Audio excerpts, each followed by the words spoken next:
গুরুদেব আমাকে বলেন যে শ্রীকৃষ্ণ, যদি আপনি এটা জানেন যে সাম্বের নিয়তি এটাই, তাহলে আপনি তাকে বদলানোর চেষ্টা কেন করেন? কেন?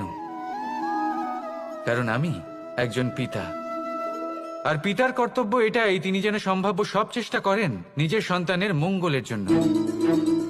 নিয়তি আমি জানি, কিন্তু এটাও আমি জানি যে কর্মের থেকে বড় আর কোনো নিয়তি হতে পারে না। অভিজ্ঞতাও রয়েছে যে কর্মের হাতে নিয়তির এই চক্র বদলে যেতে পারে।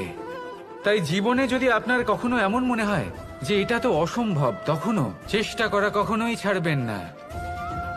কে বলতে পারে আপনারই কর্মের কোনো এক বীজ হয়তো নিয়তির চাকায় আটকে গেল, আর নিয়তিকে নিজের পথ পাল্টাতে হলো, ঠিক কিনা?